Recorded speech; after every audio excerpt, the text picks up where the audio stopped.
네, 이미 예고해드린 대로 지금부터 정성호 민주당 의원과 인터뷰를 진행하겠습니다. 여러 가지 정치 현안이 있는데요. 이에 대한 입장 들어보겠습니다. 어서 오세요, 의원님. 네, 안녕하세요. 네. 본격적인 정치 문제 좀 여쭤보기 전에 지금 이제 그 며칠 그러니까 뭐 아주 뉴스가 많이 쏟아졌는데 국방부 정신전력 교재 있지 않습니까? 네네네.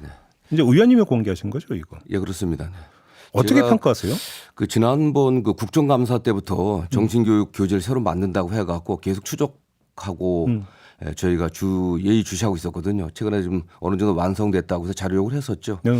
저는 평가를 해보면은 최근에 그 서울의 봄이 관람객 1,000만을 넘겼습니다. 그 12.12 이 군사반란 이후의 그 전후의 상황인데 그 12.12 군사반란으로 만들어진 오공화국으로 다시 돌아가는 게 아닌가 그런 걱정을 좀 해봅니다. 사실. 예. 완전히 뭐 역사를 왜곡하고 또 전 정부의 여러 가지 성과는 완전히 지우려고 하는 그런 노력들이 보이고 있습니다. 네. 권위주의 정권도 다 삭제됐다면서요? 네, 그렇습니다. 내부 위협 세력은 강조하고. 네네, 예, 예. 그럼 이게 이제 앞으로 이제 그 장병들을 대상으로 한 정훈 네네. 여기 이제 주된 교재로 쓰이게 정훈교육이 이제 정훈교육의 기본 교재죠. 이게 기본 교재가 네, 된다. 그렇습니다. 네, 예.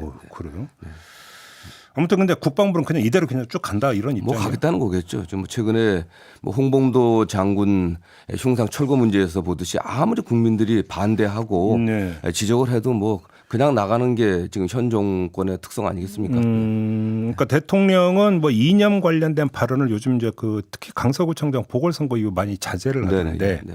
근데 이제 대통령의 발언은 좀 많이 잦아들었지만 일선에서는 계속 이런 계속 움직임이 하고 있는 있는 거다. 거고요. 또 특히 군에서는 신원식 국방장관 취임 이후에 그게 네. 좀 굉장히 그 심해지고 있지 않나라는 생각을 좀 듣고 가져봅니다. 네. 이게 어제 보도로는 일부 내용이 좀 바뀌었다는데 그게 이제 장관이 바뀌고 나서 그 특히 이런 현상이 나타났다. 이종섭 장관 때 어느 정도 완성이 됐었는데 예. 신원식 장관 원래 이종섭 장관 때 이거 출관하려고 했다가요. 예. 신원식 장관이 취임한 이후에 장관 지시에서 내용이 일부 바뀌었다는 그런 얘기도 있습니다. 아 그래요? 네네. 그럼 구체적으로 어떤 내용이 바뀌었는지 아직 확인은 안 그러면 됐나요? 정확한 그 전후 그 경위는 잘 모르겠습니다. 알겠습니다.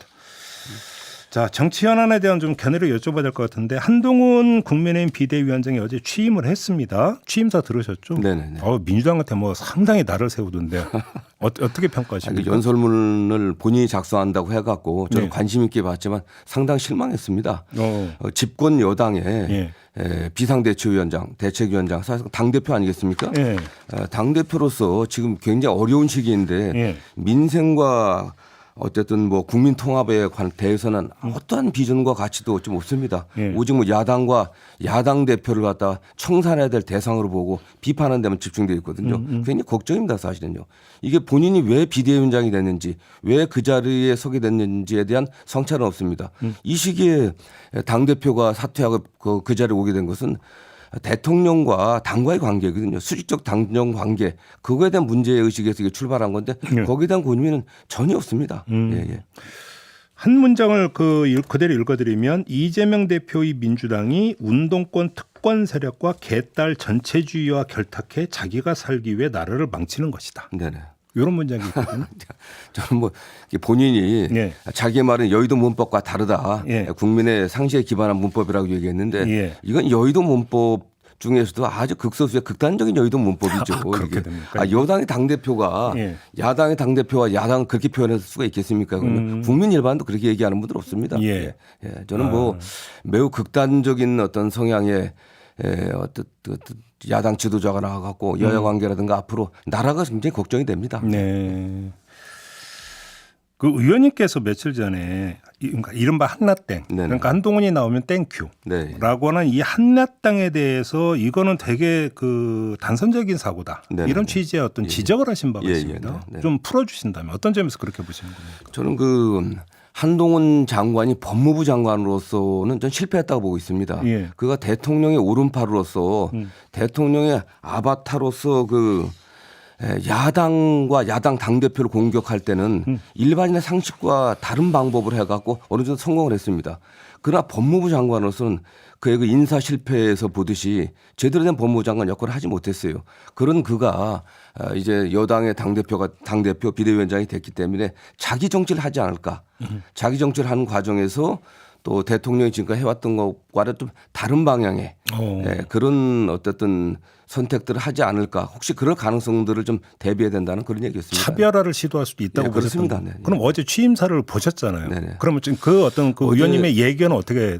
어제 취임사만 받고서는 뭐 차별화 가능성은 좀 없어 보이긴 하는데 예. 그러나 어쨌든 대통령이 살고 본인이 살려고 하면은 그래도 지금 야당과 그러면서 그 과정에서 야당과 이기려고 하면은 네. 국민 일반의 눈높이에 맞추려고 하는 시도는 할 거라고 좀 보고 있습니다. 그게 뭐 김건희 특검법에 대해서 어떻게 태도를 취할런지 예. 이런 문제들 예. 그다음에 공천 과정에서 예상과는 다른 어떤 혁신할 가능성이 있는지 이런 것들이 문제가 될 것 같고요. 예. 특히 김건희 특검법은 뭐 그 당과 정부와 대통령실에서 합의해 갖고 뭐 반대하고 가결되면 뭐 제의 요구한다고 했으니까 저는 그거에 또 상응하는 다른 조치들을 갖다가 요구하지 않을까. 예를 들면 예를 들면 뭐 특별감찰관 제도를 갖다 신설한다든지 또는 뭐 대통령 배우자의 를 위한 뭐 제2부속실 신설이라든가 이런 좀 강한 조치들을 요구할 수도 있지 않을까 하는 생각도 해봅니다. 그럼 민주당이 주장해왔던 거 아닌가요? 그렇죠, 네네. 예.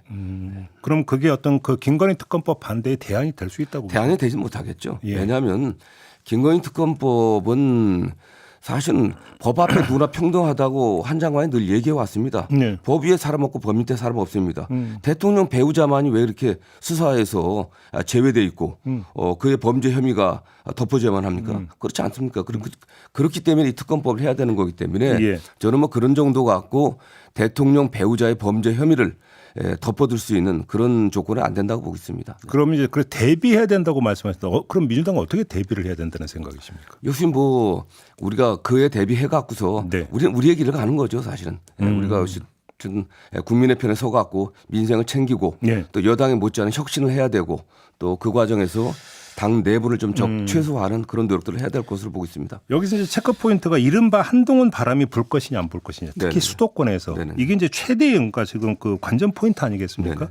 한번 가정을 해보죠. 한동훈 바람이 불어서 수도권 판세에 상당한 영향을 미친다라고 만약에 민주당이 판단을 했다면 그때 민주당은 어떻게 대응을 해야 된다고 생각하십니까?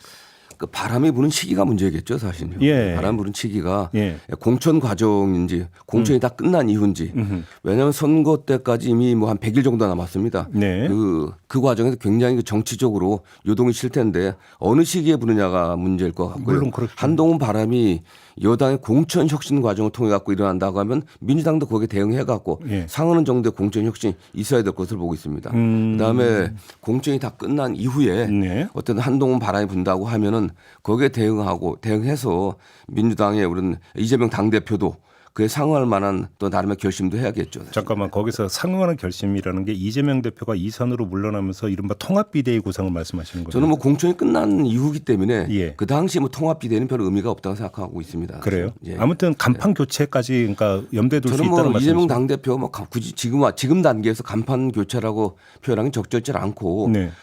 한동훈 바람을 한동훈 대표 비대위원장이 지휘하는 거기에 대응해 갖고 민주당이 바람이 일지 않는다고 하면 예. 대표는 많은 것들을 고려해 봐야겠죠. 네. 그래요? 예, 예.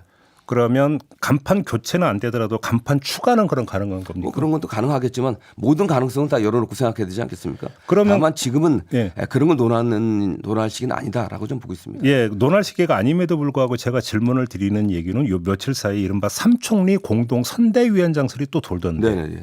이건 어떻게 평가하세요? 저는 뭐 충분히 세 분이 동의한다고 하면은 예. 선대위원장은 이제 공천이 끝난 이후에 우리 후보자들을 지원하기 위해서 만드는 지원하기는 게 그렇죠. 역할 아니겠습니까? 그렇죠. 그렇다고 본다면 뭐 세 분이 전 정부의 총리이셨고 또 민주당에서 성장한 분들이기 때문에 또 당원들의 지지를 받고 있기 때문에 충분히 뭐 가능하다고 보고 있습니다.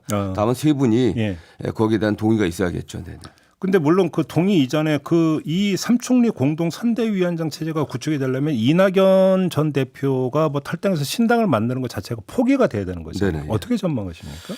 전 모르겠습니다. 이낙연 대표께서 지금 신당을 만들려고 하는 목적이 뭔지 예. 저는 그걸 잘 모르겠어요. 예. 지금 민주당의 과제, 지금 이 시기에서 민주당의 가장 중요한 과제는 결국 윤석열 정권의 무능과 폭주를 갖다가 저지시키는 거. 그러기 위해서 민주당의 총선 승리 아니겠습니까? 네. 과연 그런 측면에서 윤석열 정권이라든가 지금 여당이 과반을 차지하지 못하게 그 막아야 될 책임이 민주당에 있거든요. 거기에 어떤 도움이 되는지 이런 측면에서 고심이 있는지 저는 좀 묻고 싶습니다. 사실은요.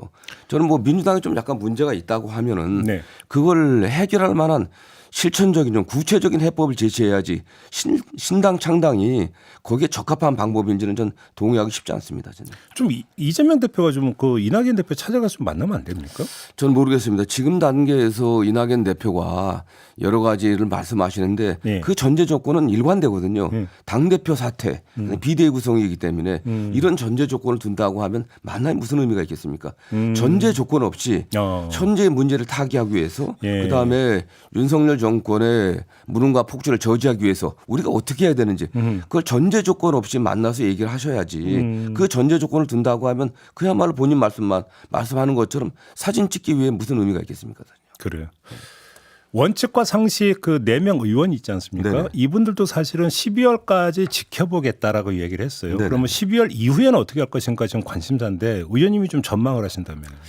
저는 그분들이 당을 떠나서 이낙연 당 전 대표와 같이 하는 것은 좀 쉽지 않다고 보고 있습니다. 그래요? 여전히 예.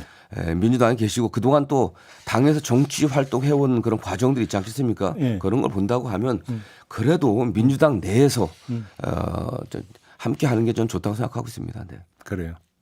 혹시 그 이재명 대표가 이 내부는 좀 만날 계획이 없습니까?